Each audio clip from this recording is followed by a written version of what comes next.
and rain to send out an SOS, asking the province to save their schools. Their emotional plea was made on the steps of the legislature today, where they were armed with a long list of suggestions, hoping it isn't too late.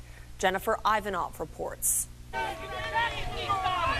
Up to this point, the government hasn't been able to give parents and students any of the answers they wanted to hear. And the frustration was clear when Learning Minister Deb Higgins spoke.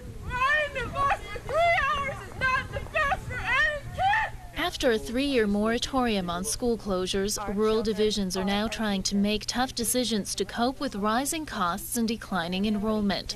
All the Learning Minister could do was sympathize with parents and reiterate how the NDP budget is helping school boards. We've also seen the property tax relief that's been put in place for agricultural producers. But it was too little too late, according to the Sask party, and while parents said the changes were a start, they came prepared with a suggestion they say would save all their schools. We're here to be heard, hopefully loud and clear how we feel in rural Saskatchewan. David Gleim, a spokesman for the Save Our Schools group, says the problem lies in the amount of provincial funding that goes towards urban schools.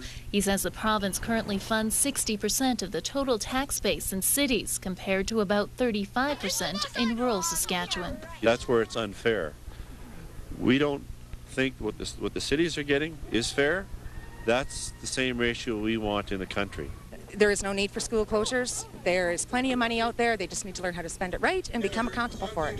This busload from Tompkins traveled over 3 hours to get their message across. This is going to affect a lot of communities. If you lose your school, you're going to lose your community. In the end, Minister Higgins agreed changes could be made to the existing tax structure that would benefit rural schools in the long run. That is an issue that we all recognize needs to be addressed. But she also admitted that some schools will need to be closed before those changes can be made. For Global News in Regina, I'm Jennifer Ivanov reporting.